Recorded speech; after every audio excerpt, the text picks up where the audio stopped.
അവിടെ കഴിഞ്ഞ ഒന്നൊന്നര ആഴ്ച കാലമായി അവിടെ ഒത്തിരി പ്രശ്നങ്ങൾ നടക്കുന്നുണ്ട്. ആ ക്യാമ്പസ് കേന്ദ്രീകരിച്ച് അവിടെ KSUക്കാർ അവിടെ വന്ന് കൊടി കെട്ടിക്കഴിഞ്ഞാൽ രാത്രിയാകുമ്പോൾ ആ കൊടികൾ വാരിയിട്ട് കത്തിക്കുന്നൊരു സാഹചര്യം. അവിടെ ഫ്ലെക്സ് കൊണ്ട് KSUവിൻ്റെ ഫ്ലെക്സ് കൊണ്ട് ഏതെങ്കിലും തരത്തിൽ സ്ഥാപിച്ചു കഴിഞ്ഞാൽ രാത്രിയാകുമ്പോൾ ആ ഫ്ലെക്സ് നശിപ്പിക്കുന്ന ഒരു സാഹചര്യം. അപ്പോൾ മറ്റ് ഇതര വിദ്യാർത്ഥി സംഘടനാ സംവിധാനത്തിൽപ്പെട്ട ആളുകൾക്കൊന്നും തന്നെ അവിടെ സ്വതന്ത്രമായ ഒരു രാഷ്ട്രീയ പ്രവർത്തനം നടത്താൻ അനുവദിക്കാതെ ഇത് ക്യാമ്പസുകളെല്ലാം ഒരു SFIയുടെ കോട്ടയാണ് എന്ന് ചിന്തിക്കുന്ന അവിടെയുള്ള ഒരു യഥാർത്ഥത്തിൽ അത്തരം കോട്ടകളെന്ന് നിങ്ങൾ ചിന്തിക്കുമ്പോൾ അതെല്ലാം അരാഷ്ട്രീയവാദത്തിന്റെ ഒരു ഭാഗമാണ്. ആ ക്യാമ്പസിൽ യഥാർത്ഥ ജനാധിപത്യം തന്നെയാണ്. ഞാൻ അഖിലിന്റെ അവസരം കളയല്ല. അഖിൽ പറഞ്ഞതിൽ തന്നെ ഒരു കാര്യം സ്പഷ്ടമായി വന്നു. അവിടെ ഒരാഴ്ച കാലമായി പ്രശ്നമുണ്ട്. പ്രശ്നം എന്ന് പറഞ്ഞാൽ അതിൽ ഒരു സംശയം. അഖിൽ, ഒരു സംശയം കൂടെ, ഒറ്റ ചെറിയ കാര്യമുള്ളൂ. ആരാണ് അപ്പോൾ ഈ റോബിൻസൺ? അല്ല, ഞാൻ പറഞ്ഞത് കംപ്ലീറ്റ് ചെയ്തു തരാം.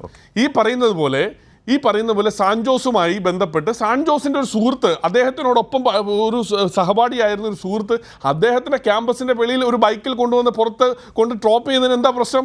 നിങ്ങൾ അദ്ദേഹത്തിന് ക്യാമ്പസിനകത്ത് കയറി അയാൾ പ്രശ്നം ഉണ്ടാക്കാൻ പോകുന്നു എന്ന് അല്ല, ഞാൻ അവിടെ നടന്ന വിഷയം നേരിട്ട് അറിയാവുന്ന ഒരാളാണ്. ഞാൻ കഴക്കൂട്ടക്കാരനാണ്. ഞാൻ അവിടെ നടന്ന സംഭവം വളരെ വ്യക്തമായി ഒരാൾ ആ ക്യാമ്പസിൽ പഠിക്കാത്ത ഒരാൾ പുറത്താണെങ്കിൽ സെക്യൂരിറ്റിയുമായിട്ടൊരു തർക്കം ഉണ്ടാകില്ല, കുട്ടികളുമായി തർക്കം ഉണ്ടാകില്ല. അതിനർത്ഥം അസമയത്ത് ക്യാമ്പസിനുള്ളിൽ ഈ പറഞ്ഞ ക്യാമ്പസിൽ ഇല്ലാത്തയാൾ കയറി എന്നതൊരു യാഥാർത്ഥ്യം അംഗീകരിക്കണ്ടേ? അല്ല, ഞാൻ ഒരു അങ്ങനെ അകത്തൊന്നും കയറിയിട്ടില്ലെന്നേ. അത് അവിടെ കാര്യവട്ടത്തെ മെയിൻ റോഡിലാണ് ഈ പറയുന്ന പോലെ ഈ കാര്യവട്ട ക്യാമ്പസ് ഇരിക്കുന്നത്. ആ കാര്യവട്ടത്തെ മെയിൻ റോഡിൽ കൊണ്ട് അയാളെ അവിടെ കൊണ്ട് ഇറക്കിയതിന് ശേഷം അവിടുത്തെ യൂണിറ്റ് ഭാരവാഹിയായിട്ടുള്ള വനിതാ നേതാവിന് ഒരു രാത്രിയിൽ ആഹാരം മേടിച്ച പൊതി കൊണ്ട് കയ്യിൽ കൊടുക്കുന്ന സമയത്താണ് ഈ സാൻജോസിനെ നിങ്ങളുടെ SFIയുടെ ഗുണ്ടാ സംഘം എന്ന് തന്നെ പറയേണ്ടിയിരിക്കുന്നു. ആ സംഘം അവനെ പിടിച്ചോണ്ട് പോയി ഈ പറയുന്ന റൂമിൽ. എന്തിനാണ് ക്യാമ്പസിൽ കയറ്റിയത് സാൻജോസ്? ഈ രാത്രി സമയത്ത് റോബിൻസൺ എന്ന് പറയുന്ന പുറത്തുള്ളയാളെ എന്തിനാണ് ക്യാമ്പസിൽ? നിങ്ങൾക്ക് അവിടുത്തെ CCTV വിഷ്വൽസ് പരിശോധിക്കാം. അതാണ് ഞാൻ പറഞ്ഞത്. അഖില്, ഇതൊക്കെ പരിശോധിക്കാൻ കാത്തു നിൽക്കാതെ നിങ്ങളൊരു വിധിയെഴുത്ത് എന്തിന് നടത്തുന്നു?